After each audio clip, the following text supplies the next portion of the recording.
Raúl, Bueno, buenos días a todos y todas. Bueno, esta es una actividad de la Subcomisión de Territorios de la Secretaría Científica de APA.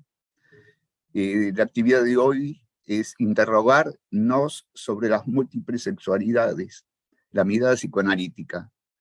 Tenemos 3 prestigiosos invitados para esta tarea, pero primero voy a mencionar a los que conformamos la Secretaría Científica y esta subcomisión. La secretaria científica es la licenciada Cristina Rosas de Salas y la secretaria es Cecilia Moya. La coordinadora de la subcomisión es Cecilia Lauriña y la secretaria es Gaby Feitman. Los integrantes: Alejandra Gómez, Laura Trota, Annie Krieger, Liliana Amarilla, Gabriel Finkelevich, Carlos Teuel y yo. Yo voy a ser el conductor de esta actividad y usaremos como método el conversatorio, es decir, trataremos que la palabra circule entre los invitados y aquellos que nos envíen sus preguntas por YouTube. Bueno, voy a presentar a los invitados. La doctora Débora Tajer, la doctora Analia Vald y el doctor Leonardo Peskin. La doctora Débora Tajer es licenciada y doctora en psicología por la UBA, magíster en ciencias sociales y salud de Flaxo Cedes, posgrado en estudios de género de la UCES, profesora adjunta regular a cargo de las cátedras de salud pública, salud mental 2 e introducción a los estudios de género de la Facultad de Psicología de la UBA, directora de proyectos de investigación UBA-CIT en salud y subjetividad y género, directora del programa de actualización en género y subjetividad de la Secretaría de Posgrado de la Facultad de Psicología de la UBA. Dicta desde el 2004 el seminario Cómo trabajar en clínica psicoanalítica con perspectiva de género. Estuvo a cargo del seminario sobre psicoanálisis y género en la Universidad París 7 Diderot, Cátedra Alicia Morón, en el año 2019. Cofundadora del Foro de Psicoanálisis y Género de la Asociación de Psicólogos de Buenos Aires en 1995. Co-compiladora de Psicoanálisis Género, Debates en el Foro con Irene Meller, publicado por Lugar en el año 2000.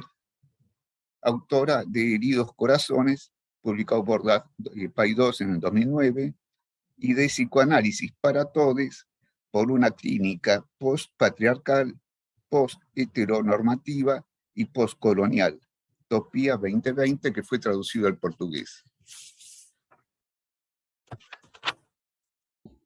La doctora Analia Vald es licenciada y doctora en psicología por la UBA, psicoanalista, miembro de APA y especialista en niños y adolescentes por la IPA, a cargo de Seminario de Clínica de Niños y Adolescentes en la maestría en psicoanálisis de APA USAL desde el 2011.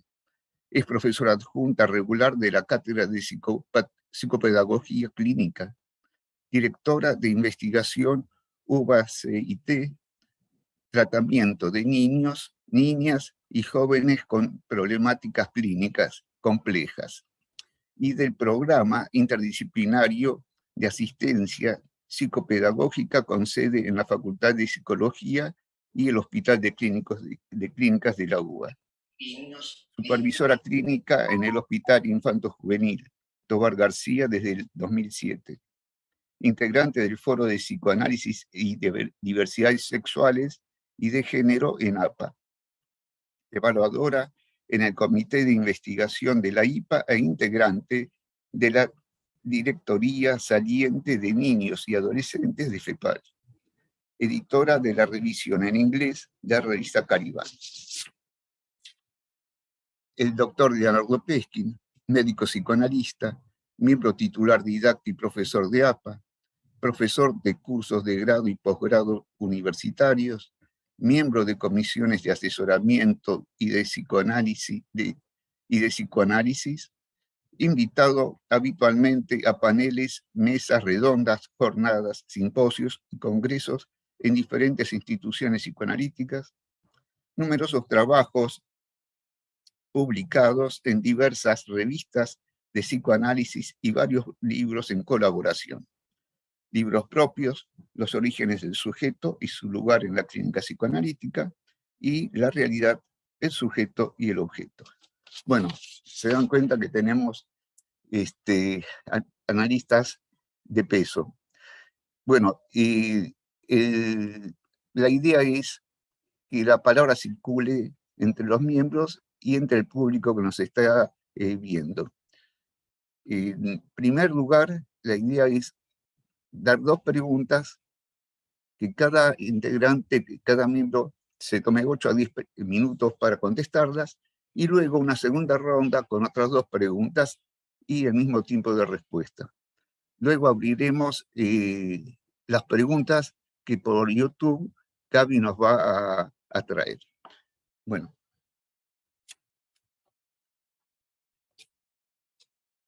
La primera pregunta es: ¿cómo se articula el binomio falo-castración ante las nuevas formas de presentación de la sexualidad?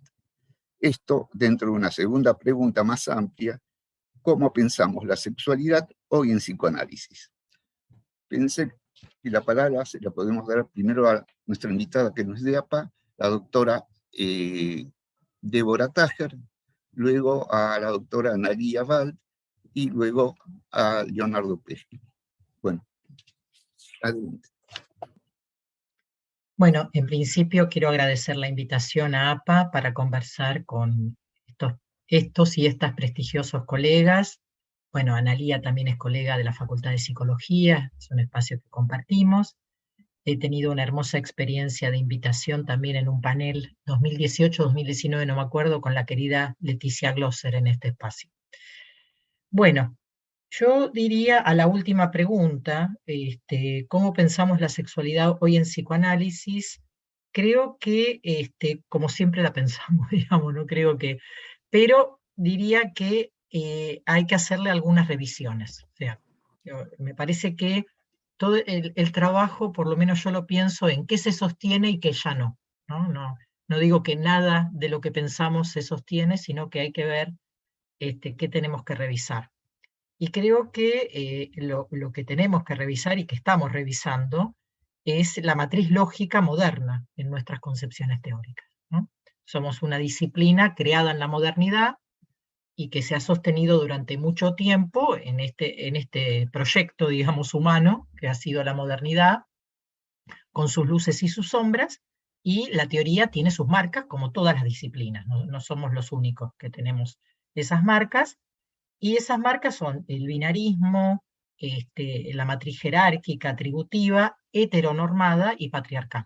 Esas son las marcas que tiene nuestra sociedad, ha tenido hasta este momento, la sigue teniendo, pero bueno, más deslegitimada, y por supuesto las disciplinas conformadas en nuestra sociedad.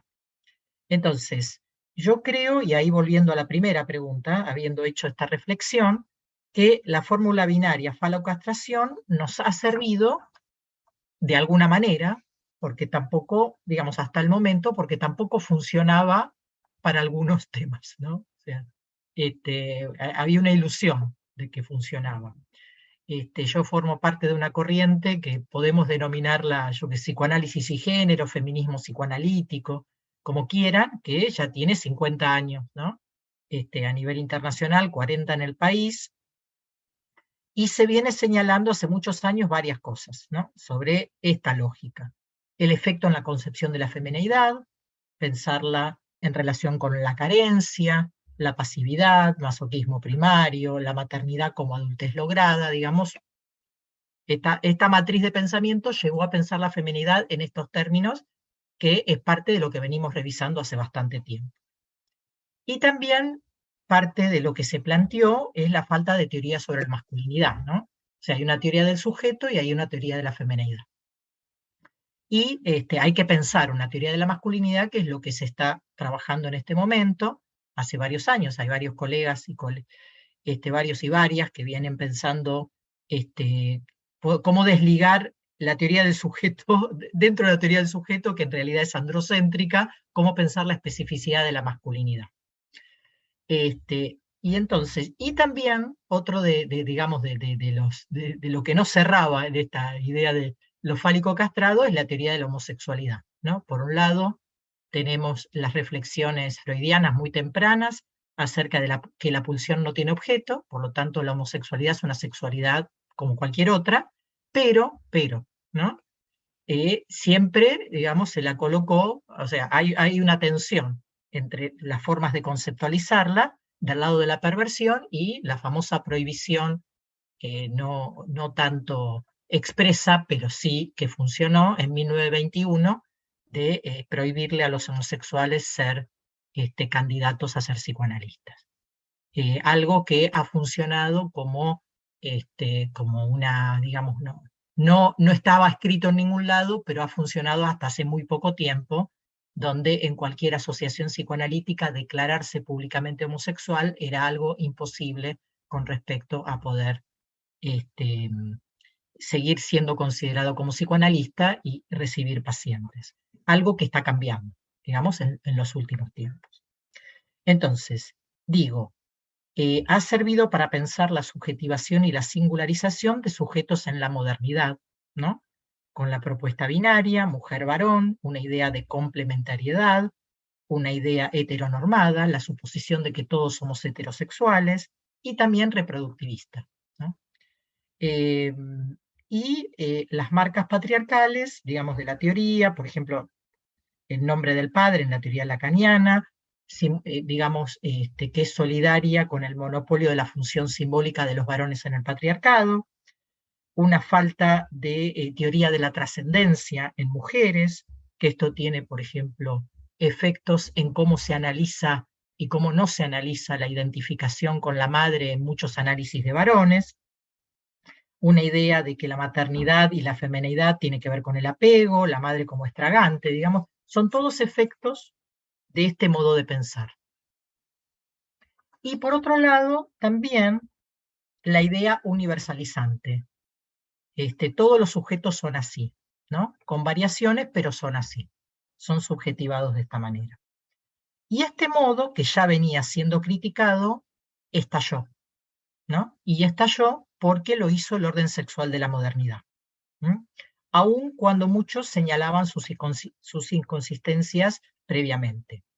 Entonces, creo, y ahí volviendo a la pregunta inicial, creo que sigue sirviendo para pensar la lógica de los sujetos aún conformados por esa matriz. Pero no nos sirve para pensar todos los existenciarios. Y lamentablemente ha sido y sigue siendo un modelo que psicopatologiza las conformaciones que fugan de esa matriz. Bueno, yo pararía acá en mi primera reflexión sobre las primeras dos preguntas como disparadores.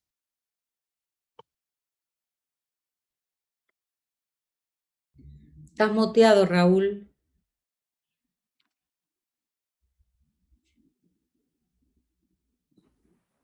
Bueno, empiezo de vuelta. Gracias, Débora.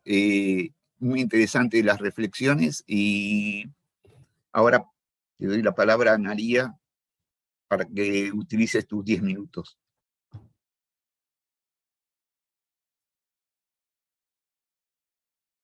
Estás bloqueada. Placer, sí, un placer estar acá con colegas queridos y que respeto mucho, con Débora, con Leonardo y bueno, también con Carlos, con Gaby, Raúl del Espacio de Territorios, así que bueno, mi aporte tiene más que ver con la práctica, a partir de consultas, tratamientos, supervisiones, lecturas y bueno, el programa que tengo a cargo en la facultad acerca de niñas y adolescentes, muchos con sexualidades disidentes, no heteronormadas, que cuestionan una tradición en la que la experiencia trans se ha abordado siempre desde la patología grave. Un poco lo que traía Débora acerca de la homosexualidad, ¿no? La singularidad de los caminos de la constitución sexuada y de género nos convoca a pensar en tránsitos y soluciones muy diversas. Y la impresión que yo tengo es que el psicoanálisis puede aportar una comprensión compleja, no simplificadora de estas problemáticas, y en este camino cuestionarse a sí mismo y también enriquecerse. Bueno, sabemos que una nueva concepción de la sexualidad junto al descubrimiento del inconsciente fueron los dos pilares de la revolución freudiana. Polimorfismo sexual, bisexualidad psíquica, identificaciones siguen siendo los ejes centrales de la teoría. El tema es cómo entendemos hoy esas categorías, ¿no? Haciendo un poco de historia, encontramos una tensión en la obra de Freud, esto que decía Débora, entre el polimorfismo sexual, la sexualidad infantil expansiva, anárquica, con sus múltiples fuentes de excitación, y por otro lado la necesidad del fin sexual genital, garante de la procreación a través del acople del placer con la finalidad reproductiva. Los debates post-freudianos en gran parte se inclinaron por esta segunda versión, adoptando los ideales y estereotipos culturales de género en la concepción del complejo de Edipo clásico. Así el polimorfismo quedó reducido a las mociones inconscientes reprimidas correspondientes al llamado Edipo invertido, legitimado en sus derivaciones, o sea, las mociones sexuales no genitales solo viables en el placer preliminar o traducidas en la corriente tierna, en la corriente de meta inhibida. Estas concepciones promovieron un deslizamiento disciplinante, heteronormativo y patologizante en la práctica clínica, con efectos performativos en lo social. Pasó mucho tiempo hasta que se pudiera despatologizar la homosexualidad y que nos diéramos cuenta de que las prácticas sexuales no definen a las personas ni a las estructuras clínicas y que las personas no hacen conjuntos en función de sus prácticas sexuales. No hay una sola narrativa acerca del devenir homosexual, así como no hay una sola narrativa trans, travesti, no binaria o cis. Ni los trans, ni los homosexuales, ni los cis o hetero forman conjuntos. Fue Foucault, como decía Débora, el que mejor describió los patrones heteronormativos, los patrones de normalización de la modernidad sólida, y a mi gusto seguir sosteniendo ese marco epistémico para el psicoanálisis es, voy a usar una palabra de Denis Nazmanovich, epistemicida. Es un sistema con exclusiones, jerarquías, subalternidades, basado en la construcción colonial. La práctica clínica actual nos muestra un polimorfismo sexual que desborda el estatuto de reprimido en pos de una sexualidad monovalente y deseable en función de estereotipos culturales. En el campo de la identidad también nos encontramos con que el concepto de identificación adquiere otra dimensión en la práctica clínica actual. Las identificaciones, bueno, siguen siendo múltiples, pero son mucho menos esenciales de lo que pensábamos, más móviles, frágiles, mutables. Así las cosas, a partir del encuentro con estas consultas, yo tomé dos vertientes de investigación. Una que tiene que ver con referentes del psicoanálisis acerca de cómo se corporalizan y subjetivan la sexualidad y las identificaciones desde la primerísima infancia, los años del entretiempo de la sexuación, en el espacio corporal, familiar, generacional y los procesos y trabajos psíquicos de lo puberal adolescente. Aquí yo tomé básicamente el modelo de Laplanche y la extensión al psicoanálisis de niños que hizo Silvia Bleichmar para pensar la sexualidad infantil y la sexualidad en general, diferenciando así el lado del adulto, la implantación de la sexualidad a través del código del apego y los procesos de asignación del género, y del lado del niño, la idea de los movimientos pulsionales primarios no generizados. Una primer generización, que es una primer diferencia entre hombres y mujeres, se establece por signos de cultura y no por la diferencia sexual anatómica, que recién se ensambla y resignifica en la etapa fálica. El entretiempo de la sexuación, donde se desordena el cuerpo y las identificaciones se dialectizan, con las rejillas mitosimbólicas sociales, o sea, básicamente el grupo de pares. La identidad sexual está del lado del yo, recoge los atributos de género y funciona como contrainvestimiento, en particular, de los deseos y emociones que deben permanecer reprimidos. Hay muchos avances en relación a cómo pensamos interdisciplinariamente algunos temas hoy, los que trabajamos con bebés, chicos y adolescentes, en relación al cuerpo, la sexualidad, la subjetivación, por ejemplo, los trabajos de Marie-Christine Lasnik acerca de la constitución del tercer tiempo del circuito pulsional en bebés con signos tempranos de autismo. La sexualidad integradora de la sensorialidad hoy tiene expresión en los ámbitos clínicos desde los primeros meses de vida. Epigénesis, complejidad y plasticidad en el centro del pensamiento clínico. La otra vertiente que yo tomé está ligada a referencias más bien filosóficas, los estudios de género y la filosofía de la deconstrucción. Acá yo los remito a la cátedra de Débora Tajer y bueno, ya a su predecesora, Ana Fernández, es la línea de Butler, Derrida, Deleuze. La idea es de construir el pensamiento de la identidad como esencia inmutable, idéntica a sí misma. Este segundo referencial teórico nos abre a la pregunta que vamos a tomar después, que es la pregunta por la autopercepción. Bueno, yo dejo por acá. Muchas gracias, Analía. Bueno, Leonardo, adelante. Bueno, yo voy a partir de una pregunta que me hizo un psicoanalista en supervisión, acerca de por qué los psicoanalistas solemos hablar mucho de todo lo que sabemos y en general no hablamos demasiado de lo que no sabemos.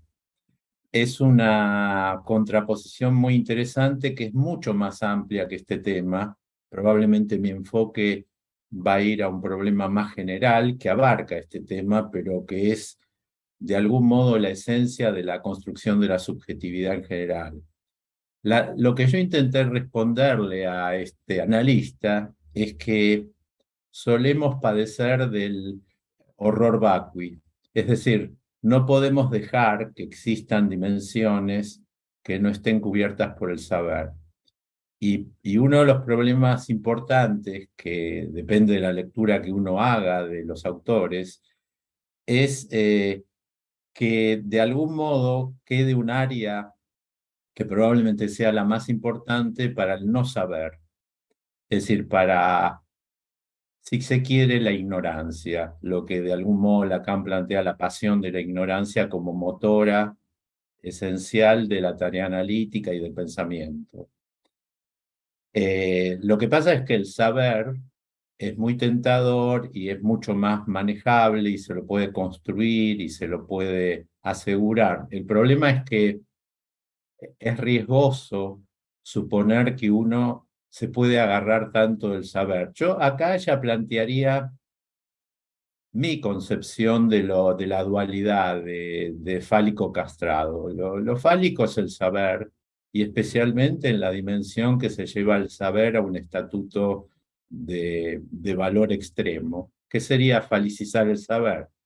Los expertos en este sentido son los obsesivos, y con eso creen conseguir respuestas para todas las preguntas, pero se quedan encerrados en lo que Lacan llamó una especie de fortaleza del estilo Vauban, es decir, totalmente cerrada, y el objeto importante queda afuera, queda por fuera de esa fortaleza.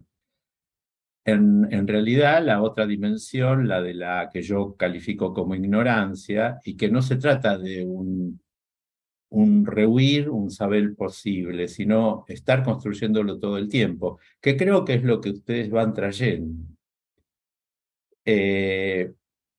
Esto yo creo que es interesante porque tanto Lacan como Freud advirtieron, o Freud y Lacan, para no discriminar órdenes, de que no hay que hacer del psicoanálisis una cosmovisión, dijo Freud, y que Lacan dijo que hay que estar muy advertido del problema de la religión y de la ciencia como discursos cerrados.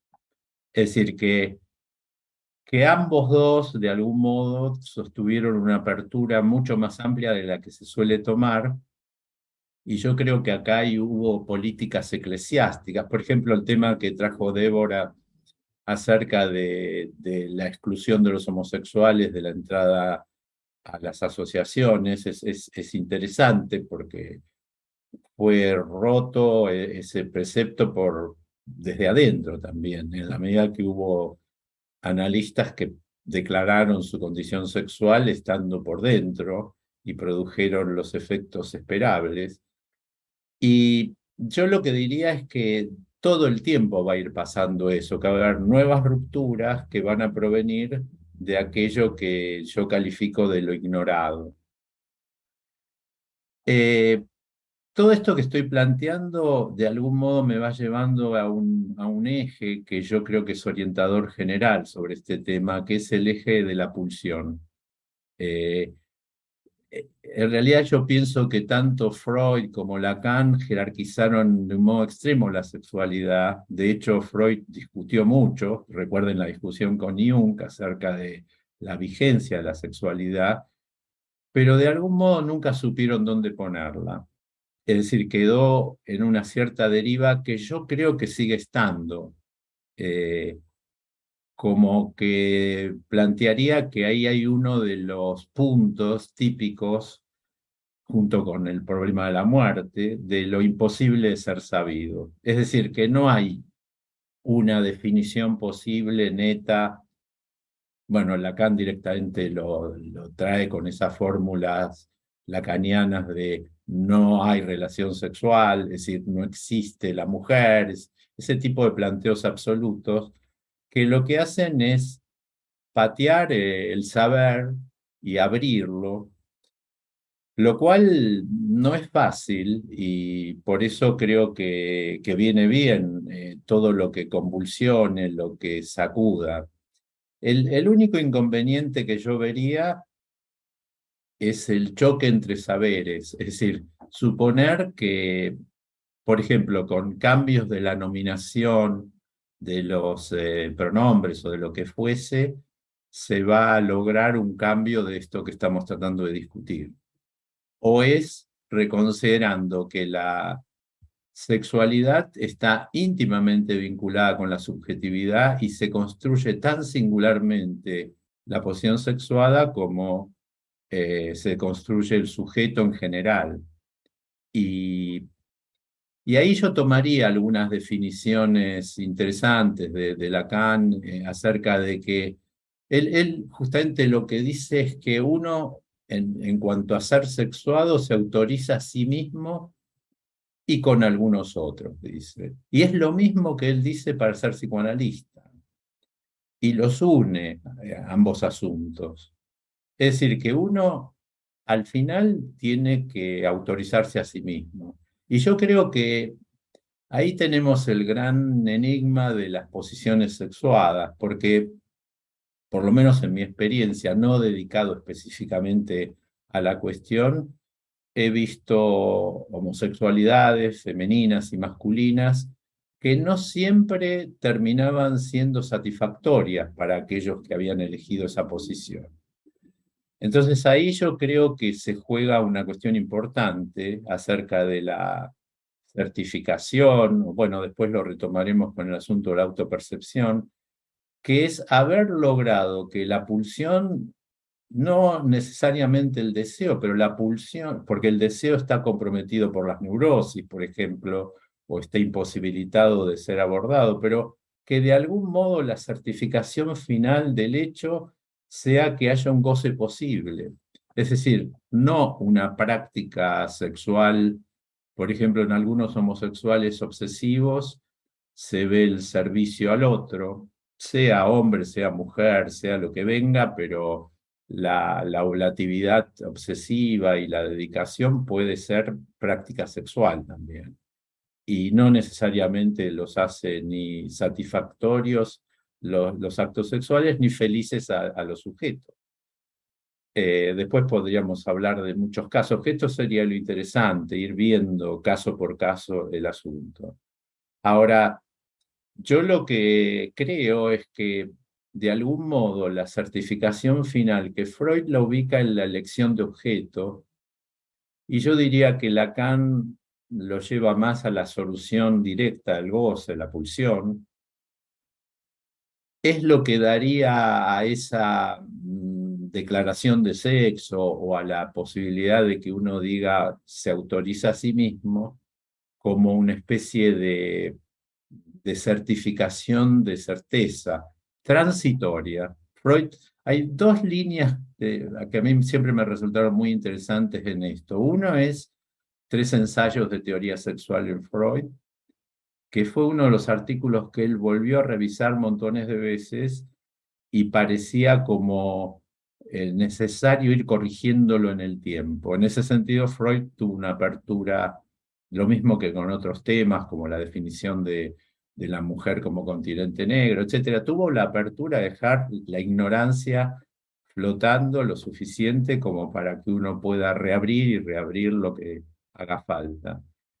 Y la otra línea en Lacan es el famoso grafo de la subversión del sujeto, donde él también son sus notas, sus apuntes, vuelve y vuelve acerca de cómo es este asunto de la solución del destino pulsional, que él lo llamará goce. Yo hago un parentesco entre goce y pulsión, no es lo mismo, pero se pueden emparentar. Y creo que la cuestión interesante es cómo se une esto a cualquier caso clínico que uno esté abordando. En definitiva, lo que uno busca no es tanto que teóricamente alguien se haya encuadrado en una cierta forma cultural exigida, sino que la pase bien, que haya un logro gozoso, que haya una elección atinada y que haya un acercamiento posible a abandonar las ataduras que lo determinan desde un gran otro que lo observa. Y en ese sentido yo vuelvo a decir, no diferencio mucho a un neurótico, un psicótico o lo que sea, o a cualquier forma de presentación clínica en cuanto a la posición sexuada. Me parece que todos padecen de ese tema de la aspiración a construir una subjetividad que los tenga en cuenta a sí mismos. Y como último comentario, como apertura, yo siempre los tomé como orientadores.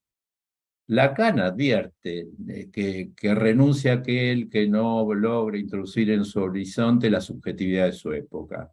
La duda que a mí me queda es si estamos construyendo una subjetividad de época por medio de las nominaciones o es estando advertidos de que no hay un saber posible y que tiene que permanentemente ser revisado. En ese sentido, me gustó que las exposiciones anteriores de Débora y de Analía hablen de investigación. Siempre hay que estar investigando. Bueno, por ahora interrumpo acá y al final agradezco haber sido invitado y me agradó mucho el modo en que enfocaron el problema las expositoras anteriores. Gracias, Leonardo. Bueno, yo ahora voy a pasar a leer las otras 2 preguntas y haremos otra ronda. Y luego les daré un espacio para intercambiar entre ustedes antes que Gaby me lea las preguntas que llegaron por YouTube. Las preguntas siguientes serían: ¿cómo pensamos los cuerpos en psicoanálisis hoy? ¿Y cómo se articula esto con el tema de la autopercepción? Bueno, Débora, adelante. Bueno, ¿cómo pensamos el cuerpo? Voy. Bueno, el cuerpo en psicoanálisis no tiene una definición lineal, hay diferentes desarrollos, digamos, vamos construyendo esa noción. Aparece la idea de la superficie erógena, el concepto de estadio del espejo, una unidad imaginaria de lo que no se ha constituido de ese modo aún. Freud habla de uno de los vasallajes, ¿no? Las exigencias al yo, uno de ellos es el cuerpo, proveniente del cuerpo y sus vicisitudes, ¿no? La materialidad del cuerpo también. Entonces, creo que hay como dos líneas, por decirlo de alguna manera. Uno es la materialidad del cuerpo, que a veces se nos olvida, ¿no? Tenemos, como decía Silvia Bleichmann, un espiritualismo deseante. Hay una materialidad, y por el otro lado está la significación, ¿no? En psicoanálisis particularmente, la línea de la erogeneización, una línea muy importante. Yo creo que la novedad, en términos de pensamiento, es lo que introduce Butler cuando habla de, digamos, para los temas que estamos trabajando en este momento, cuando habla de que hay un significado anterior, digamos, no diría a priori, pero anterior con respecto a las matrices generizadas del lenguaje con el cual nos van a investir, ¿no? Entonces, esto es, por lo menos, es bastante inquietante, ¿no? Pensarlo de esta manera, ¿no? Lo que ella planteó, que nos hizo revisar algunas cuestiones, es algo así como que no hay una materialidad prediscursiva. O sea, el cuerpo tiene sus funciones, evidentemente hay una materialidad, morimos, nos enfermamos, y es parte de lo que es difícil de significar, pero lo que ella plantea es que el modo en que significamos esta materialidad precede a la materialidad, por decirlo de alguna manera, ¿no? O por lo menos a nuestro encuentro con la materialidad.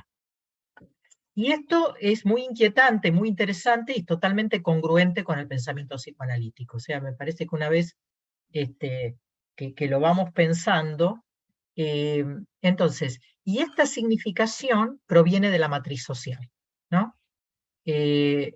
Entonces, la significación genérica, que es el tema de lo que estamos trabajando, tiene que ver con las relaciones de género y la significación de género de cada momento histórico. Para el caso de lo que planteamos, por ejemplo, lo femenino, lo masculino, pensar en femenino y masculino, pensar en una sexualidad discontinua, como hemos pensado en la modernidad, por ejemplo, entre homosexualidad y heterosexualidad. Y en ese sentido, y ahí avanzo un poquito más, por ejemplo, significar una vulva como femenina o un pene como masculino. Esto da vuelta un poco la cabeza, ¿no? Pero bueno, es lo que plantea Butler, que nosotros lo tenemos como normalizado, ¿no? Para nosotros un pene es masculino, una vulva es femenina, pero Butler lo que nos viene a decir es que lo pensamos así porque lo significamos de esa manera. Hay una construcción previa que hace que signifiquemos de esa manera. Entonces, no es una verdad a priori, es un universo simbólico específico, digamos, en el cual participamos como sujetos hablantes. Y volviendo a lo que decía antes, bueno, nuestro simbólico ha sido la modernidad heteronormada, binaria, patriarcal, occidental. Y ahí pasaría, habiendo dicho esto, pasaría al tema de la autopercepción. Yo no lo tenía preparado, pero Leonardo lo planteó un poco, que es el tema de la nominación, ¿no? Quizás dentro de esto también entraría la reflexión sobre el lenguaje inclusivo, ¿no? Que viene a traer el lenguaje inclusivo. En todo caso, bueno, lo puedo pensar un poquito o lo vemos en el intercambio. Voy a compartir lo que sí fui pensando previamente. Yo creo que el tema de la autopercepción tiene varios desafíos. Por un lado, nos descentra, ¿no? Nos descentra. Algo Leonardo planteó, esto de lo que no sabemos, ¿no? El saber no lo tenemos nosotros. Y que también es muy psicoanalítico, ¿no? El saber lo tiene quien consulta, quien habla, ¿no? El sujeto hablante sobre sí. Entonces, parte de pensar la autopercepción, uno de los ejes lo tomaría por ese lado. Por otro lado, las personas que se autoperciben, por ejemplo, trans, no reniegan de los genitales que tienen, salvo en algunos casos, pero en la mayoría de los casos no, o sea, ven lo que tienen, lo que pasa es que lo significan de otro modo, lo significan de otro modo. Y ahí, bueno, Analía planteó, no voy a ahondar en eso, planteó muy bien cómo se constituye la identidad de género, ¿no? Cómo es el proceso en términos de, digamos, evolutivos del armado de la identidad de género, y nos permite entender, de alguna manera, algo que también no sabemos en términos de Leonardo, que es por qué alguien es cis y por qué alguien es trans, ¿no? No lo sabemos. Hay muchas ideas que si es cis está bien y si es trans hay que pensar. Yo diría que hay que pensar todo, ¿no? Lo que pasa es que cuando los sujetos coinciden con lo esperado, no pensamos, lo tomamos como un dado. Tendemos a pensar cuando no coincide con lo que esperamos.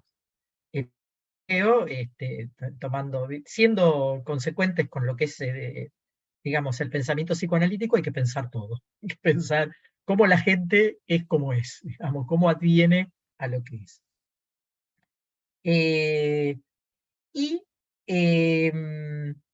Y el tercer eje, bueno, algo Leonardo lo avanzó, es la autorización con otros, ¿no? Que no es solamente para los analistas, sino que también es para la sexualidad.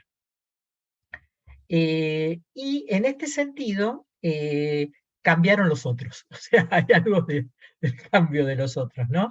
Y el cambio de los otros, o otros, o como querramos, es lo que hace legible, ahí también está la palabra, leer algo que antes no se podía leer, ¿no? Y hace legible otros existenciarios. Y esto permite de alguna manera responder alguna pregunta que nos hacen muchas veces: ¿por qué ahora hay más gente así, ¿no? Entonces creo que tiene que ver con que hay un social histórico y prácticas identitarias y de sexualidad que permiten que las personas se vayan autorizando de otra manera. El otro día en otro encuentro con colegas también, una de las colegas planteaba que qué curso tenía, por ejemplo, el sentir, el excitarse con una amiga, digamos, en nuestra generación de mujeres. Era algo que se inhibía. Las adolescentes actuales no lo inhiben. Es algo que, digamos, que experimentan, ¿no? Entonces, eso va armando diferentes prácticas de sexualidad y también de nominación de esas sexualidades. De hecho, yo escribí un artículo que se llama Anfibias, donde describo mujeres que tienen práctica de sexualidad con varones y mujeres y otros, y no se autodenominan de ninguna manera, porque esto también es muy de la modernidad, denominarse de acuerdo a las prácticas de sexualidad. Y esto con respecto a las prácticas de sexualidad, pero también con respecto al tema de la identidad, porque ahí también me parece que no hay que mezclar los temas que tienen que ver con el campo de la identificación, de la identidad, y la cuestión de las diversidades sexuales, que son un mismo campo, pero son dos temas diferentes que se articulan. Entonces cuento una anécdota. Leonardo mencionó que le llamaba la atención, bueno, nosotras somos investigadoras, entonces eso da una cabeza especial, además de hacer clínica, que bueno, quienes hacemos clínica hacemos investigación, de alguna manera es ese tipo de cabeza que tenemos, pero bueno, al tener la sistematicidad de tener que dar cuenta de nuestras investigaciones, nos va armando un pensamiento muy particular, que es que todo el tiempo estamos dando cuenta de este tipo de cuestiones. Entonces, en una de las investigaciones que participé, que fue una investigación muy linda, que hicimos con el programa de salud adolescente del Ministerio de Salud de la Nación, por lo tanto pudimos cotejar realidades de diferentes provincias, nos contaba uno de los puntos focales de Tucumán, que se le acercó una chica, un adolescente, que se autopercibía como mujer lesbiana masculina. Entonces él le preguntó: ¿vos sos una mujer lesbiana masculina o sos una masculinidad trans? Y esta persona dijo eso, ¿no? O sea, esta nominación le venía a poner palabra a algo que le pasaba, pero que no tenía nombre. En Tucumán no había llegado ese nombre, ¿no? Entonces, yo diría que los nombres no es tienen una ilusión de que ya sabemos, ¿no? Y eso pasa mucho fundamentalmente en las adolescencias, cuando vienen, yo soy esto, yo soy lo otro, digamos, porque hay una, y hay que entenderlo de esa manera, como un juego adolescente, como algo, como un proceso constitutivo, una verdad que va siendo, pero la nominación al mismo tiempo tiene esto, tiene el tema de la autorización con otros, ¿no? Tiene la cuestión de que lo que me pasa a mí es legible y tiene posibilidad de viabilidad. Y lo pongo en otro lado. Pongo, por ejemplo, consulta que yo tengo de juventudes diversas que traen la preocupación de las familias. Pero ¿qué es lo que se preocupa en las familias fundamentalmente? Que queden solos y solas. O sea, esa es la gran preocupación. Cuando empiezan a ver que arman amorosidad y sexualidad con otros, digamos, o sea, van desarmando la idea de generaciones anteriores de la soledad cuando se es diverso, ¿no? Y van acompañando de otra manera. Entonces, bueno, yo terminaría acá, en esta rueda, y lo último que querría decir es que saludo estos diálogos, me parece que son muy interesantes, porque permiten, notan un compromiso con que el psicoanálisis siga siendo vanguardia, que me parece que es lo que nos debemos, ¿no? En el abordaje tanto del sufrimiento como de los placeres humanos. Y cerraría acá. Gracias, Débora, muy amable. Bueno, ahora te pediría, Analía, tus reflexiones respecto a las preguntas. Bueno, la verdad que me parece tan interesante de lo que va surgiendo, pero bueno, también me parece que surgen también diferencias en función de los campos en los que trabajamos, ¿no? Yo, digamos, esto para mí no es una especialidad, o sea, estas cuestiones me encontraron a mí, digamos, porque estoy a cargo de un programa asistencial, porque superviso en el Hospital Tobar García, digo, y bueno, a partir de esto que decía Leonardo, de la pasión por la ignorancia y las exigencias de la UBA de presentar informes semestrales, bueno, me empecé a meter con estas cuestiones que son, por supuesto, en construcción y en cambio, y bueno, como se ve, nos causan. Y yo también tomaría esta diferencia entre el campo de la identidad y el campo de las materialidades, y un poco en la línea de lo que decía Débora. A mí me parece que hoy el género o el dispositivo de género un poco tomó el lugar del dispositivo de sexualidad Foucaultiano. O sea, hay una demanda social a identificarse, a autopercibirse, ¿no? Y acá tomando también lo que decía Leonardo, por el lado de los cuerpos, por el lado de la sexualidad, ¿no? Es como si del lado de la identificación y de la autopercepción podría haber una identidad sin resto, sin diferencia, sin alteridad. Y por el lado de los cuerpos, ¿no? La cuestión parece ser diferente, como lo describía Leo, el tema de los goces, ¿no?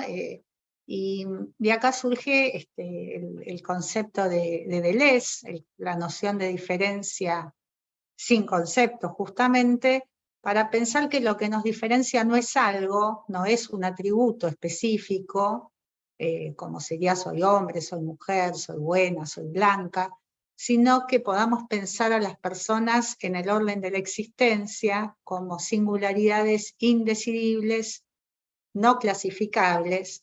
Creo que acá Lacan tiene el concepto de diferencia absoluta.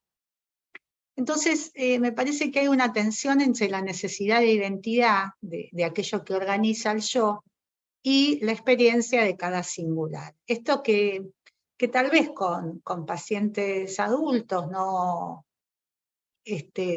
resulta un eje de problematización, para los que trabajamos con chicos, con adolescentes, a veces resulta, esta necesidad de identificarse puede resultar problemática. O sea, lo que estoy diciendo es que nuestras concepciones combinan la idea de sexualidad como empuje, como diferencia absoluta, ligada a la experiencia de goce de los cuerpos, a las marcas inconscientes de la sexualidad, y un yo que necesita una identidad y que para eso se apoya en identificaciones preponderantes que recogen atributos de género y a la vez actúa como contrainvestimiento de lo que debe permanecer reprimido, que, como decía Débora, va variando según la época, ¿no? En este ejemplo que daba ella de las adolescentes de antes y el polimorfismo que se permite actualmente entre las chicas adolescentes hoy.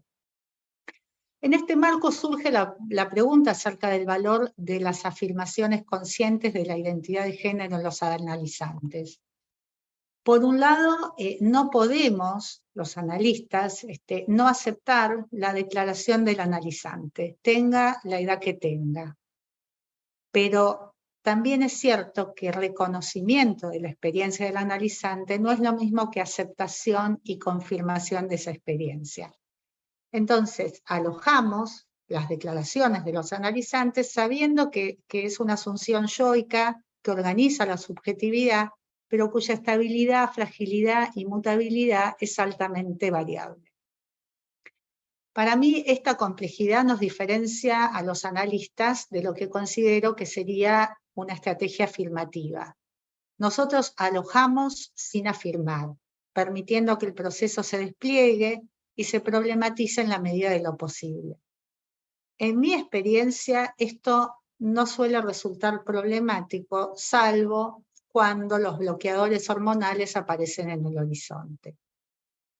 Cabe aclarar que cuando se discute la autopercepción desde la idea de que la persona trans se permite la libertad de elegir ser de uno u otro género, como si se eligiera una ropa, se desconoce que para muchas de las personas que deciden una transición médica, la experiencia consciente, al menos en ese momento, suele ser la de que no se puede ser otra cosa. Es una cuestión de supervivencia, de una vida que solo en ciertos términos resulta vivible. Entonces, a pesar de que para mí lo singularizante es el deseo y la sexualidad como potencia y no los fenómenos identitarios que están siempre del lado del yo, hay quienes presentan una urgencia subjetiva ligada a su identidad.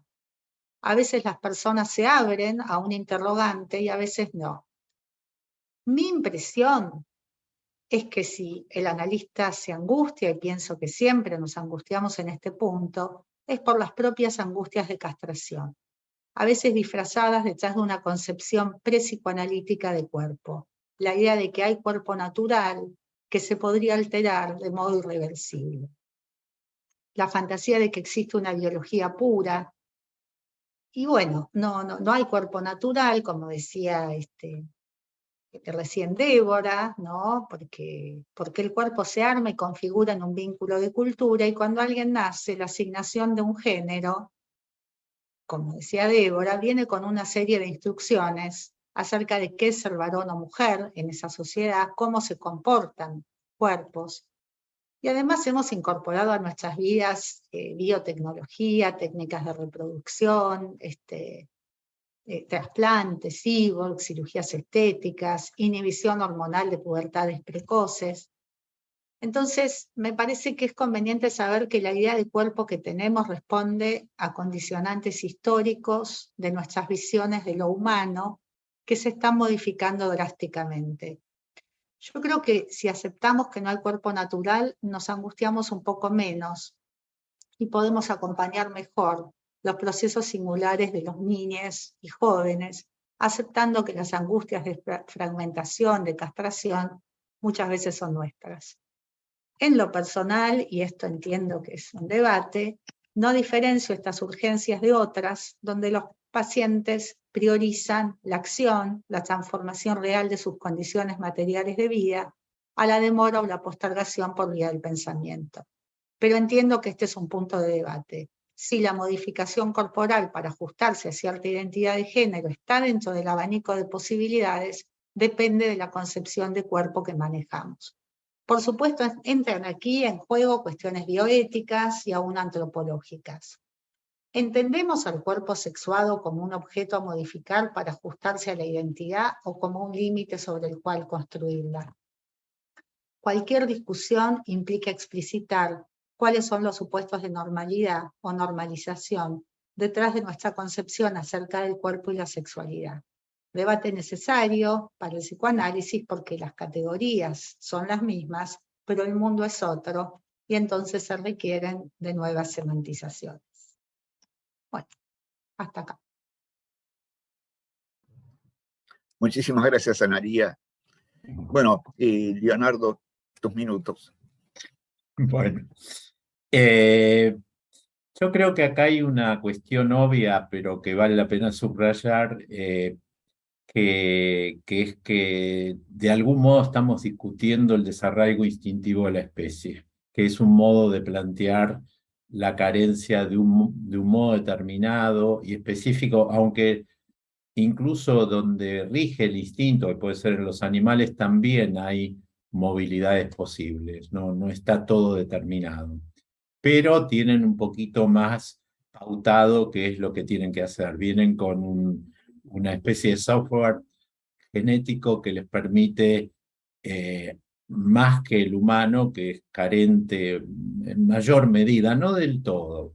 Y yo digo no del todo porque el cuerpo es parte de lo real. Nuestra tarea permanente es transformar lo real en alguna forma viable de realidad, construyendo la subjetividad. Esto sería un tema muy amplio, pero es un trabajo para todos y es de lo que trabajamos con los pacientes. Es decir, esas dimensiones de lo real, volverlos realidad posible.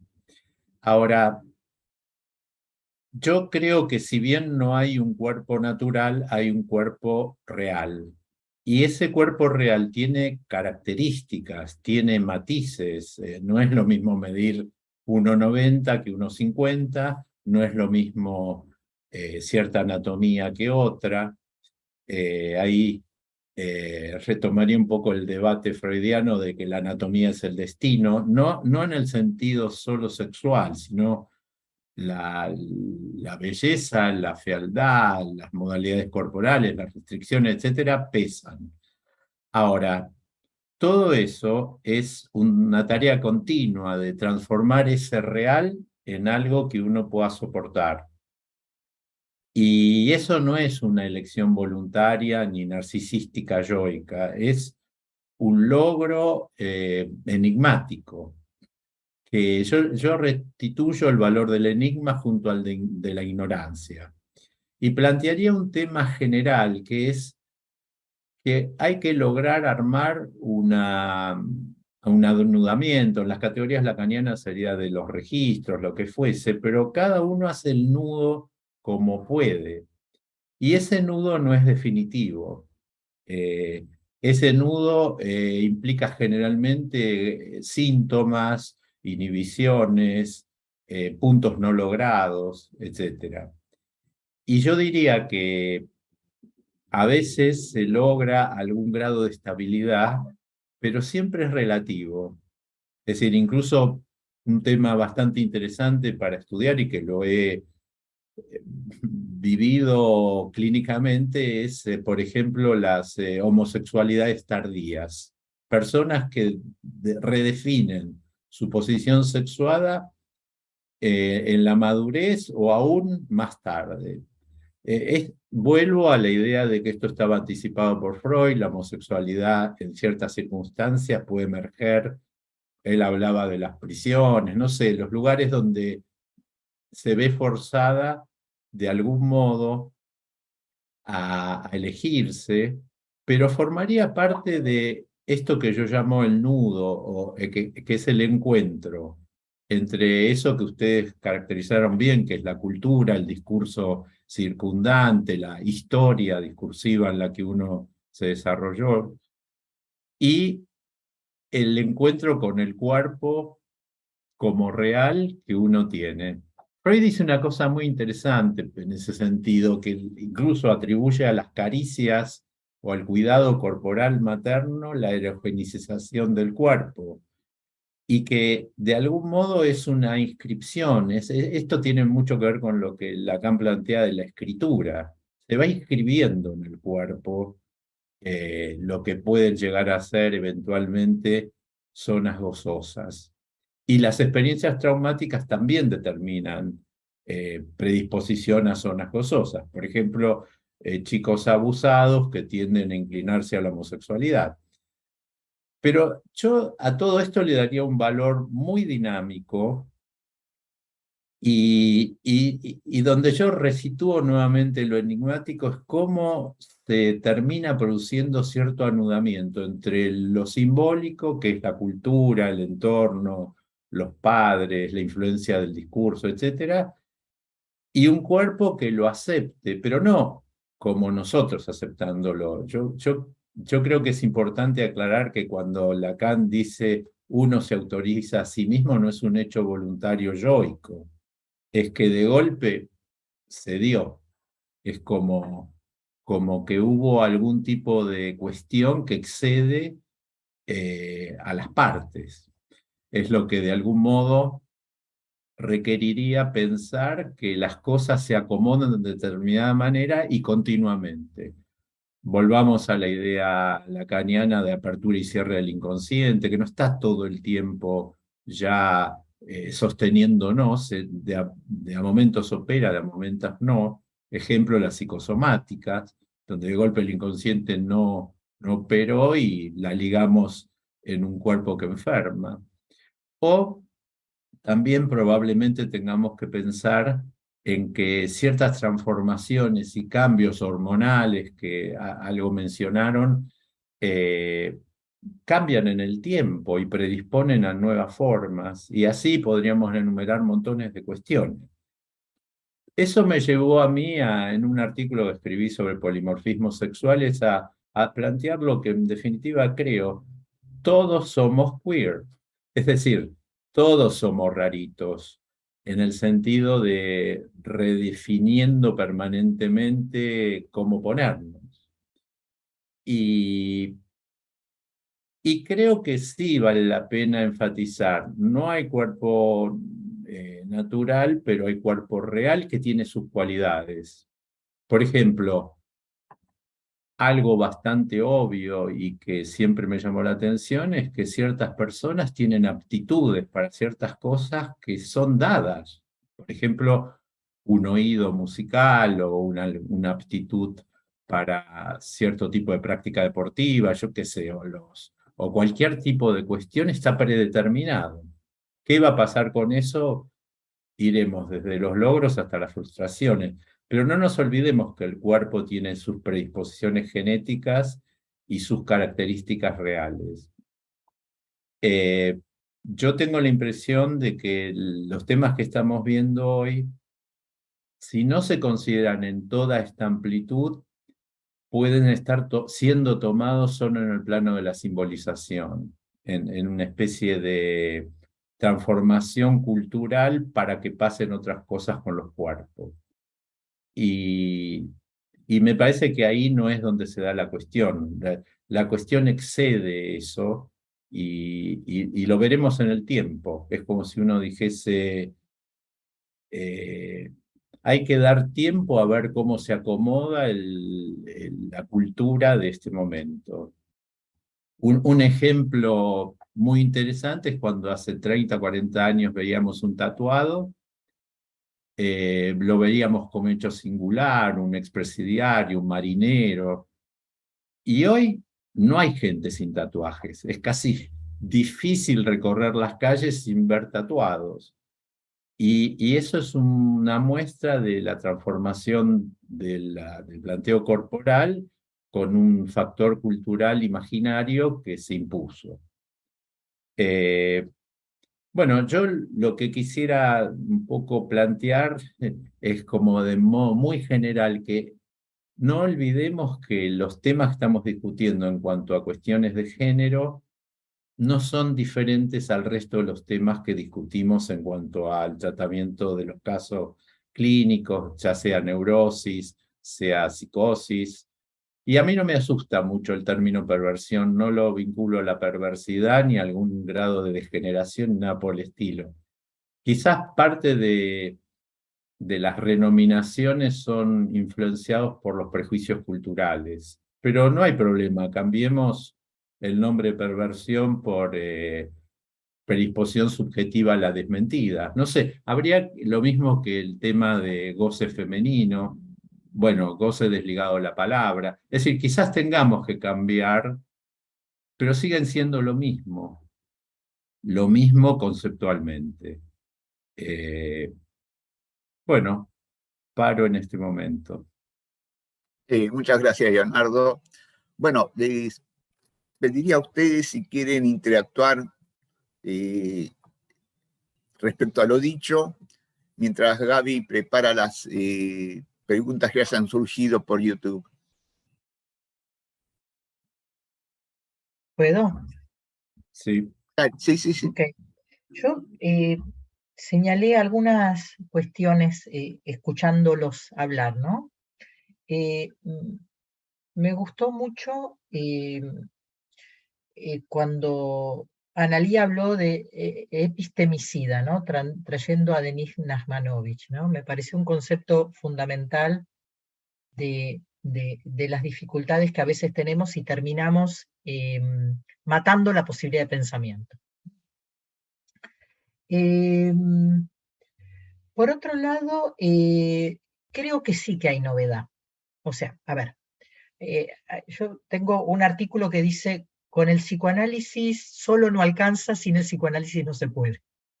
Yo creo que hay un punto lo que no hay novedad es que el psicoanálisis da para más y sigue dando. A mí me parece que ahí hay muchos de nuestros conceptos que siguen siendo fecundos. Pero me parece que hay novedad en algunos aspectos. Y creo que la novedad la traen sujetos que antes no tenían manera de hablar y nos están contando cosas diferentes. O sea, hay algo desde nuestro marco que había como una imposición de una idea de sujeto y ahora, o sea, fugamos de la idea más clásica. Yo creo que sí, el psicoanálisis da una complejidad que otras teorías del sujeto no dan y otras clínicas no dan. Pero me parece que todavía teníamos un atrapamiento fundamentalmente sobre los existenciarios de los subalternos, por decirlo de alguna manera, o quienes no podían poner palabra a sus propias, yo vengo del feminismo, lo primero las mujeres con la propia palabra, digamos, las mujeres hemos sido habladas, ¿no? Y ha habido una teoría sobre lo que nos pasaba desde el imaginario masculino, que está bien, es una manera de pensar, pero no es lo mismo el propio discurso sobre las propias experiencias y propios existenciarios. Y yo creo que ahí hay una novedad. Hay una novedad con respecto a nuevas formas de transmitir las experiencias de vida, por decirlo de manera genérica. Por otro lado, sí creo, y Analía lo planteó muy bien, que hay una tentación fundamentalmente en las adolescencias de una identidad sin resto, que es una idea neoliberal. Me parece que ahí hay un atrapamiento que viene a atravesar todas estas discusiones, ¿no? Es un empuje a que hay una felicidad posible como que es plena, ¿no? Entonces ahí se intersecta con estas búsquedas, ¿no? Entonces cuando me opere, entonces cuando sea, y entonces como que, y ahí, bueno, es lo que el psicoanálisis viene a decir, bueno, es una ilusión, vas a tener nuevos problemas, por decirlo de alguna manera, ¿no? Pero a lo mejor los nuevos problemas te interesan más, que es un poco lo que decía Analía, ¿no? Que hay una urgencia con respecto a no puede ser otra cosa, o sea, la vida vivible tiene que ser de otra manera. Que lo escuchamos en muchos pacientes y se entiende. Y desde este lado decimos, bueno, vas a tener nuevos problemas, pero deciden tener los problemas de este otro posicionamiento. Y eso es algo que me parece importante alojar, digamos, me parece que esto por un lado. Y por otro lado, sí coincido totalmente de que el cuerpo tiene una materialidad, o sea, hay una significación, pero hay una materialidad, hay personas más dotadas que otras para algunas cosas, después está qué hace cada quien con eso y si lo puede desarrollar o no, y qué le pasa con eso, personas muy bellas que deciden afearse porque no soportan andar de bellas por la vida, ¿no? Porque es mucho la exigencia que tiene, digamos, hay muchas cosas, pero digo, que aun cuando pienso esto, y yo estoy de acuerdo, y por ejemplo, lo planteo con mis pacientes mujeres que han decidido no ser madres, ¿no? Que el tema de tener útero implica que tenés la posibilidad. Entonces, es una buena pregunta pensar qué vas a hacer con esa posibilidad que tenés. Lo que no quiere decir que sea destino, pero sí tenés una posibilidad de la cual tenés que pensar qué vas a hacer con eso. Me parece que es un pensar que es necesario detenerse para hacer. No solo pasar por eso, ¿no? Pero aún cuando hay que pensar ese tipo de cuestiones, no quiere decir que lo tengas que usar, ¿no? Entonces me parece que ahí es interesante poder pensar esta diferencia. Y por otro lado, pensar también que estamos en un social histórico donde algunas características se pueden cambiar. Entonces, existen ciertas cirugías, existen hormonizaciones que no existían en otro momento. Entonces, aparecen, o sea, de hecho, por ejemplo, las técnicas reproductivas, ¿no? Las técnicas reproductivas permiten escenarios que en otro momento no era posible. Me acuerdo el caso de, digamos, no de los ramas raros, sino en conformaciones clásicas, un caso que supervisé, de una colega, donde había problemas muy graves durante un embarazo, digamos, una mujer hizo muchos preeclampsia, digamos, muchos temas. Fue un embarazo muy complicado y cuando empezó a trabajar era un embarazo no deseado, que lo tuvo porque el marido quería tener un hijo, el marido tenía problemas de esperma, pero las técnicas reproductivas permitieron que ese hombre sea padre. O sea, era un embarazo que en otro momento no hubiera acontecido nunca, ¿no? Entonces eso también es parte del social histórico. Nuevas realidades que permiten que hay una materialidad del cuerpo, pero también permite cambiar las materialidades del cuerpo, por lo tanto permiten nuevas realidades y nuevos interrogantes y situaciones que antes no eran posibles, que tenían un límite ahí, ¿no? Y que esto ha sido... y también lo pensaba con una paciente que se va a operar esta semana, que no se reconoce como es alguien que tiene pene. Yo creo, y esa persona lo cree también, que es una intersexualidad, no es una transexualidad, pero nunca se estudió, por lo tanto no sabemos. Pero no se va a operar y no se reconoce como una mujer trans, piensa que es una mujer. Yo veo problemas ahí, pero bueno, es una autopercepción. Veremos qué va a pasar, no lo sé. Pero digo, la alerta está de mi lado. Vamos a ver qué pasa cuando haya cirugía. Y por otro, y con esto cierro, no, dos cuestiones, tres cuestiones. Que la autorización, Leonardo decía que es algo que de golpe se da, yo creo que sí, que no es voluntaria, sí es el ejercicio de asumirlo. Por eso me parece que a mí se me aparece todo el tiempo la palabra de asunción. Digamos, se asume algo, ¿no? Y con respecto a las homosexualidades tardías, que yo lo veo muchísimo, ahí yo diría, ¿qué hay de lo heteronormado? Digamos, de personas que han vivido heterosexualmente porque había que vivir de esa manera, no porque era algo que les causaba. Por otro lado, hay un tema de mercado también, ¿no? Hay una idea de personas que tampoco encuentran, por ejemplo, mujeres grandes, los varones de la misma edad no las miran.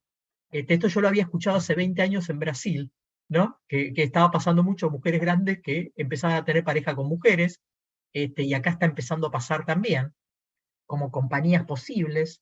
También hay un miedo a los varones, ¿no? Hay, incluso en las adolescencias, ¿no? Las pibas que no se bancan a los machirulos, y les gustan los varones, pero no se los bancan, entonces no quieren estar con varones. Ahí también tenemos un tema de época. Eh, por el otro lado, hablabas, Leonardo, del traumatismo que genera un tipo de sexualidad. hablabas de la homosexualidad, pero también el sadomasoquismo. Hay traumatismos que van para ese lado, lo sabemos, personas que han sido muy intervenidas médicamente o personas que han sido abusadas, porque hay una erogeneización, ¿no? Y ahí coincido con esto de que todos somos queer. Bueno, está la famosa frase de cerca nadie es normal, ¿no? Somos todos raritos con nuestra propia rareza. Pero además hay una queerificación de lo hétero también, ¿no? Porque, por ejemplo, esto yo lo planteaba el otro día, esta idea que trajo el mundo queer de la no monogamia a priori, ¿no? Que ahora se ve también en la heterosexualidad, pero no me voy a meter por ahí porque no es el tema de hoy. Y por último, el tema de la perversidad. Un colega dice que son insultos diagnósticos. Cuidado, porque una cuestión es que no haya perversos, sí, claro que lo hay. Que sería, como lo dijiste, una predisposición a la desmentida. Pero lo criticable no es eso. No, cuando hay. Pero digo, lo podemos llamar de maneras diferentes. El tema es llamar a priori perverso una sexualidad que no es heteronormada. Esa es la discusión, ¿no? Esa es la discusión. Gracias, Évora. Bien.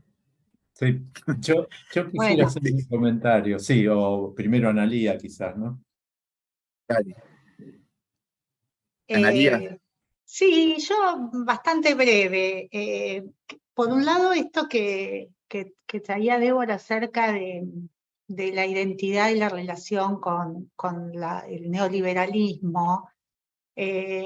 A mí, yo coincido, y hay una filósofa, Alejandra Tortorelli, que plantea que incluso esto tiene que ver mucho con una segmentarización del mercado, ¿no?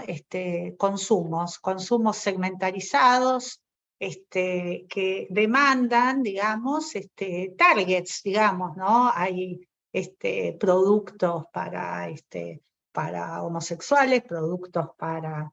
Entonces, digo, porque ahí también, ¿no? Esto entra en relación con estas formas de captura que Deleuze llama rostridad, ¿no? Que bueno, que digamos, la sociedad requiere, el sistema capitalista requiere casilleros, le gustan los casilleros. Entonces, ahí es donde, bueno, nos encontramos también con ese problema. Después, respecto de esta discusión acerca de la materialidad de los cuerpos, creo que es innegable, digo, en muchos sentidos. Yo tengo una paciente adolescente que quiere ser cantante y quiere estar en una banda y cómo hay un montón de pibes, vieron, Dillon, lo otro, que no sé, se hacen exitosos a los 20 años y bueno, no tiene, no tiene con qué.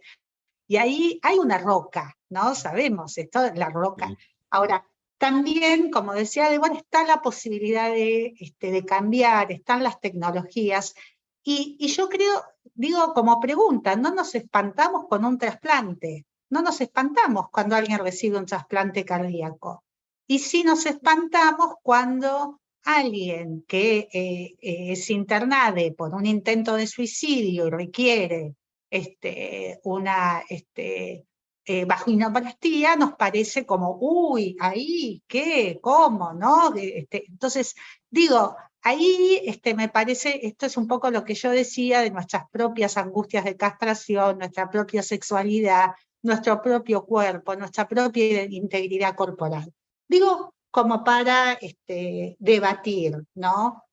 Y por otra parte, me parece que ahí las novedades no solo vienen por el lado, coincido, de las nuevas, los nuevos decires, las nuevas prácticas, lo que nos toca escuchar, alojar, sino también con la intersección con discursos de otras disciplinas, ¿no es cierto? Está la materialidad de los cuerpos, pero también está el concepto de epigénesis, también está el concepto de plasticidad, también está la complejidad, donde no hay cuerpo sin recursividad, o sea, no es que está el cuerpo que no sabe cantar y después si aprende o no canto, sino que esa materialidad también es entrecruzada con una madre que quiso ese niño cantante y que lo puso a cantar o a escuchar música desde digo, hay algo que tiene que ver con el pensamiento complejo, donde ya son, como decía Rolando García, factores interdefinidos. No hay, no, yo por lo menos en mi práctica clínica, con muchos niños que tienen condicionantes neurológicos o de equipamiento, como se llama hoy, no es tan fácil, ¿no es cierto?, discriminar, y de hecho nos encontramos con que las funcionalidades de los niños no dependen del equipamiento orgánico, sino de condiciones enigmáticas, por tomar algo que decía Leonardo que me gustó mucho. Bueno, gracias. Una sola cosita más. Yo lo que quiero decir es que todo esto nos pone en jaque como analistas, en nuestras fantasías de omnipotencia. Hay muchas cosas que nosotros no decidimos. Nosotros no decidimos los tiempos de nuestros pacientes, no decidimos cuál es el momento en que alguien se quiere operar y cuándo. Nosotros podemos tratar de pensar psicoanalíticamente, pero hay cosas que no somos nosotros los que las decidimos. Leo. Sí, voy a hacer un comentario breve. Yo lo que creo es que parte de todo lo que estamos viendo tiene sus antecedentes. No es la primera vez que hay una determinada corriente cultural o que hoy llamaríamos capitalismo, etcétera, con sus singularidades, y en otros momentos y en otros lugares, porque hay muchas culturas que no son las que nosotros solemos frecuentar. En diferentes lugares del mundo y en diferentes momentos de la historia. Aclaro todo esto porque tengo miedo de la figura del hombre nuevo, de una absoluta novedad. La tecnología seguro que avanzó y que viene siendo importante desde, no sé, desde la penicilina para acá o desde muchas dimensiones tecnológicas que son obvias. Pero el ser humano, aún anudado con esos alambres que son estas cosas, sigue siendo el mismo. Por eso sigue siendo el mismo en cuanto a su desarrollo instintivo. Bueno, hay que confeccionarlo todo el tiempo, o hay que refundarlo, o rehacerlo. Pero una cosa que se me ocurría con cierto humor, retomando esta visión retrospectiva histórica, es: estamos todo el tiempo rediscutiendo dónde poner las hojas de parra. Me estoy refiriendo a Adán y Eva, ¿no? Al ser expulsados del paraíso. Las podemos poner en los genitales, deshaciendo diferencias sexuales, o las podemos poner en los ojos para no ver, o las podemos poner en el cerebro para no pensar, pero tienen que existir. Es decir, es ahí donde yo diría que la barra de la represión, lo restringido, el pudor, lo que no, lo prohibido, tiene que jugar, porque si no, corremos el riesgo de entrar en el todo es posible. Ahí me hace acordar una frase que retoma Lacan, de Dostoyevsky, de los hermanos Karamazov, donde uno le dice al otro: si Dios no existiera, podríamos hacer lo que querríamos. Y el otro le contesta: si Dios no existiera, no podríamos hacer nada. Por supuesto que no es religioso el planteo de Dios, sino del límite, de algo que no. Y yo creo que el algo que no es una decisión voluntaria, es como algo que estructuralmente va a jugar porque el significante no resuelve todas las cosas. Y ahí yo replantearía la idea de jugar con un solo término, quizás retomando lo que dice Analía de la complejidad y de diferentes líneas de pensamiento, de que esto no es con un solo factor, es multifactorial.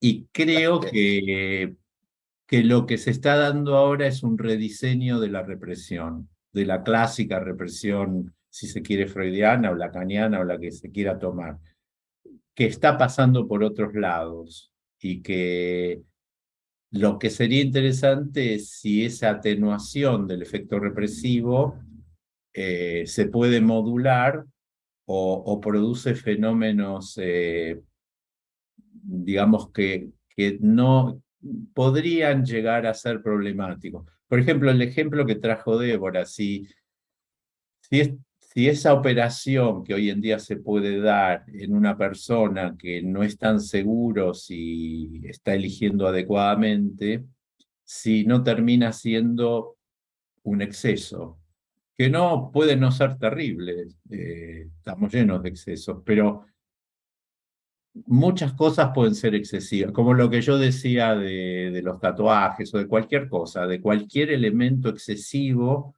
porque se atenuó el límite.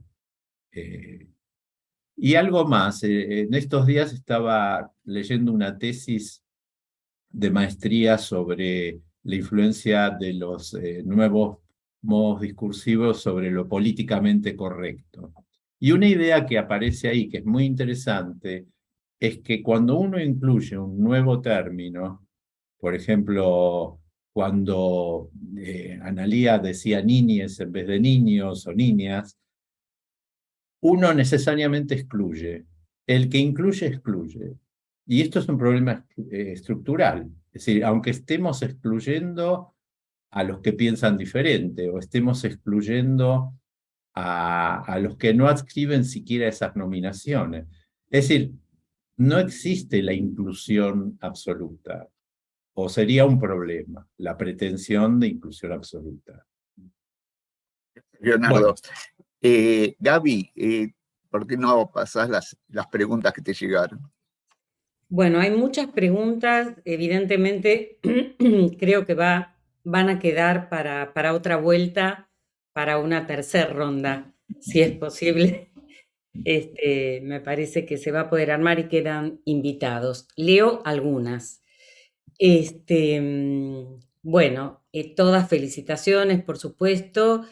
Y dice, Gabriel Finkelevich, ¿cómo se vincularía la represión, desmentida y desestimación frente a la angustia y el despliegue de las nuevas sexualidades?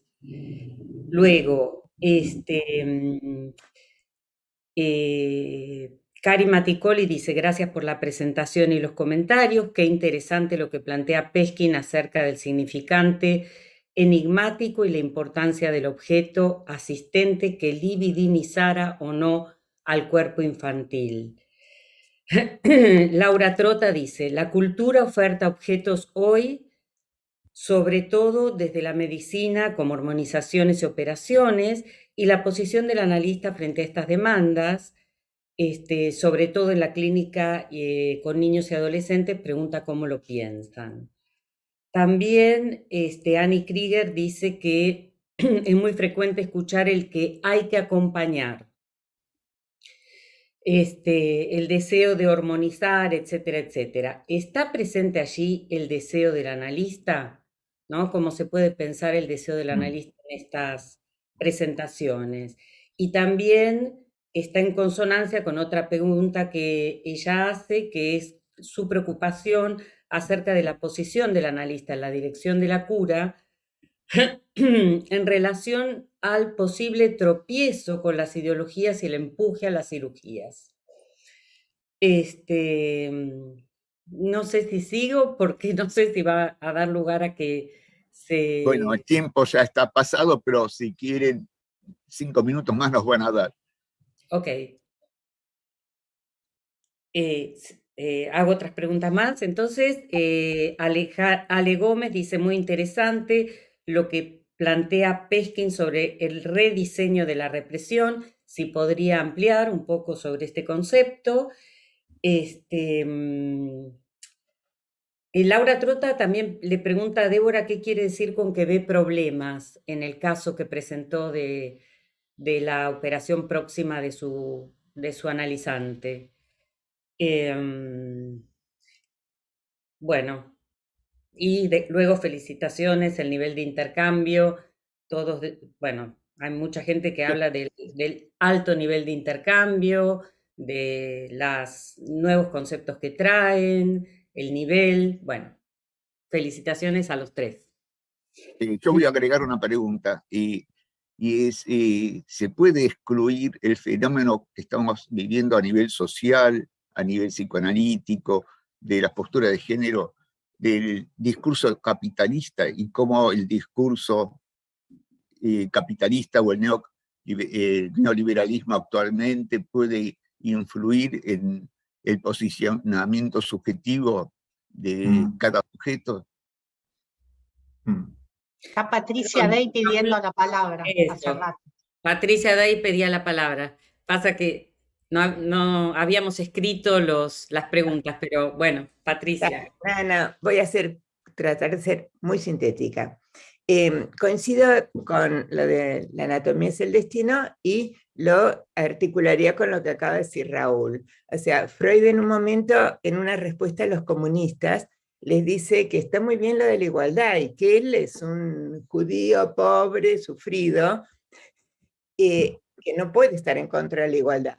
Pero si hay que pelearse con la desigualdad, hay que pelearse con la naturaleza, que ya nos da dones tan distintos. Y eso es lo que aprovecha después el capitalismo, valorando determinadas cosas.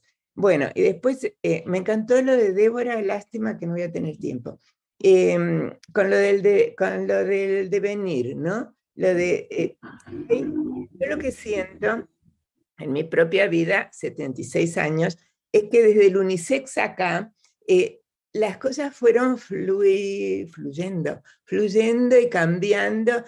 Yo fui cuando entré a la facultad acá, yo estoy en Estados Unidos, pero cuando vine y tuve que terminar acá, terminé en El Salvador, no nos permitían ir con pantalones, teníamos que ir con pollerita. Era terrible. Yo ando a caballo. Se decía que las mujeres éramos amazonas. Amazonas es otro término, no tiene nada que ver con cómo uno anda a caballo. O sea, la cultura fue fluyendo. Por eso a mí me parece que lo de las palabras, ¿no? Las nominaciones, que bueno, es lo nuestro, para que existan y se ordenen las cosas, realmente es fundamental. O sea, desde que la legalización del matrimonio gay, digamos, la dignidad de la persona homosexual. Yo tuve un tío homosexual, tengo 76, o sea que está recontra muerto, el tío Coco, de Mendoza. Se tuvo que venir a vivir a Buenos Aires, que para las provincias, Buenos Aires es Sodoma y Gomorra, o sea, acá tenían los divorciados, los homosexuales, los comunistas, bueno, y el tío Coco tuvo que venir a Buenos Aires. O sea, después tenía una tía que se fue a vivir con una amiga al campo. O sea, el poder hablar, legalizar, ordenar, da una dignidad que es importantísima. Entonces yo creo que este fluir del lenguaje, que va cambiando y uno ve la resistencia al cambio, ve los viejos de 25, ay, ¿qué me puede decir que diganle? Es siempre para prender el alarma. Muchas gracias, Débora. Patricia, perdón. Patricia. Bueno, quiero, a ver, respecto a las preguntas que se fueron dando. ¿Vamos? Sí, por favor. Parece, bueno, yo tomaría algo que dijo Leonardo sobre el ser humano sigue siendo el mismo, pero lo que es diferente es que más personas pueden ser seres humanos que tengan los mismos problemas, eso sí, porque digo, no todas las personas teníamos derecho a las mismas cosas, y eso es diferente porque los marcos cambian. Digo, por ejemplo, el aborto, dicen, siempre puede ser una dificultad, pero no es lo mismo que sea legal que sea ilegal. No es lo mismo lo que dice Patricia, no es lo mismo que las mujeres puedan ser psicoanalistas que no puedan serlo, que puedan usar pantalones que no, porque te cambia. Siempre vas a tener problemas, pero son problemas con mayores grados de libertad para lo que son los grandes conflictos humanos. Y eso hay una diferencia. Por eso digo que una de las diferencias es la palabra de los subordinados. Muchos grupos subordinados empiezan a tener más derechos y eso quizás cuando se tiene derechos no se entiende, pero cuando no se tiene derechos sí se entiende la diferencia. Ese es un punto. El otro punto que traía recién Patricia, yo voy a decir algo muy duro, ¿no? En esta cuestión que Freud le decía a los comunistas sobre la naturaleza. Los nazis primero mataron a los comunistas, después a los judíos. O sea que Freud no se salvó por no comunista. Entonces, hablar de la naturaleza y que en la naturaleza hay desigualdad no nos libra digamos, de ciertas cosas que a veces pensamos que nos podemos librar, ¿no? Ya lo decía Brecht, cuando nos vienen a buscar a nosotros es tarde.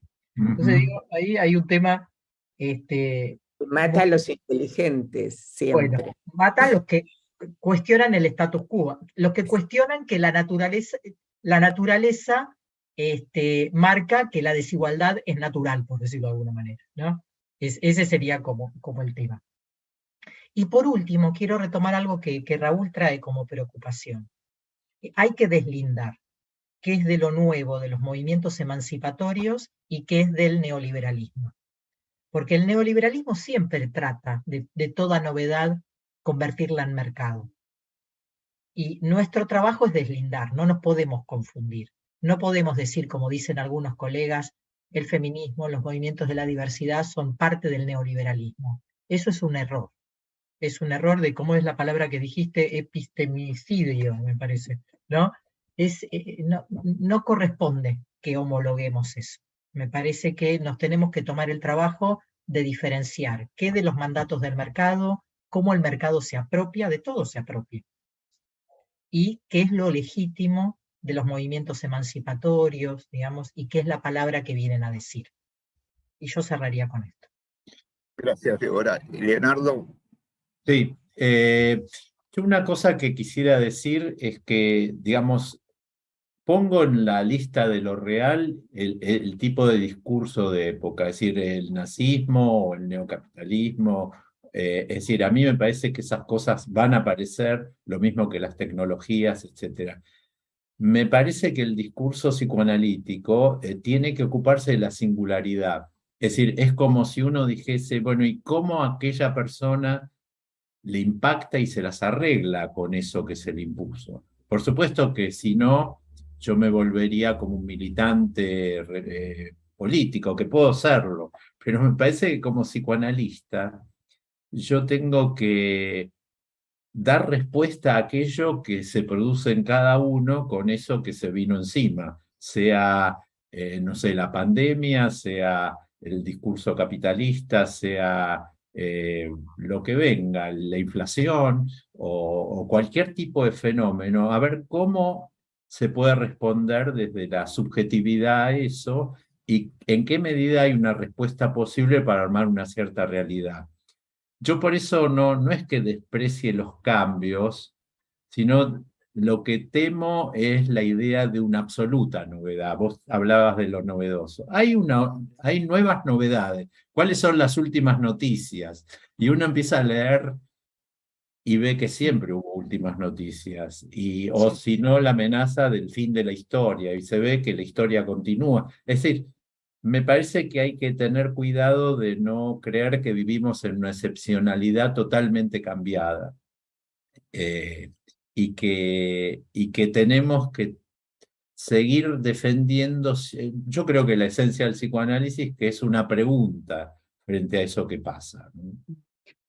Gracias, Leonardo. Bueno, la verdad es que, Analía, te doy los pocos minutos que estamos repasados para que cierres. Yo creo que poder escucharlos y quedan abiertas. Yo creo que la novedad pasa básicamente por el desacople de la sexualidad de los fines reproductivos, y con los cambios en las paternidades, maternidades, nuevas relaciones de alianza, técnicas de reproducción asistida. Creo que desde ahí, la verdad que para mí sí hay novedad. Digamos, hay novedad en las prácticas de paternar, de criar, y entonces esto, digamos, me parece que, por otro lado, preguntaban por la ideología. Yo creo que sí, que está la ideología, y esto que yo dije, sí, la concepción de cuerpo que tenemos, y si las transformaciones corporales están para nosotros dentro del abanico de posibilidades. Yo creo que, y no sé si tiene que ver con el deseo del analista. El deseo del analista es alojar la singularidad como quiera que sea, porque si no, los analizantes no van a venir a los psicoanalistas. Si nosotros intentamos normativizar, si nosotros imponemos los tiempos, no es tiempo de operarse, señor, ahora es tiempo de pensar, de asociar libremente. Pero eso es política de mercado también. No es política de mercado, es escuchar y alojar las singularidades actuales y que mi deseo, digamos, sea ese y no imponer ni una cirugía ni una no cirugía. Entonces, creo que ahí me parece que hay un riesgo importante y es que los fantasmas de nuestros analizantes se vuelvan nuestras teorías. O sea, que haya pacientes trans que piensen que la cirugía les va a dar un goce absoluto, ¿sí? No significa que esa sea el eje de la teoría nuestra acerca de lo trans. Ese es el fantasma de algunos pacientes, porque si no corremos el riesgo de hacer teoría con nuestras propias teorías sexuales infantiles. Entonces, a mí me parece que hay que abrir, hay que cuestionar, hay que, no sé, yo por lo menos en este momento tengo muchas más preguntas que respuestas. Creo que ese es como un momento muy interesante y agradezco muchísimo el intercambio, las preguntas, siempre es una oportunidad y bueno, muchas gracias. Muchas gracias, Analía, agradezco a todos. Esto da para mucho, por suerte dejemos abierto uno todo, quedémonos con las ganas y así podemos seguir reflexionando respecto a estos temas. Les agradezco a los tres la participación y las ricas ponencias que trajeron y bueno, seguimos viéndonos acá en Territorios. Hasta el próximo programa.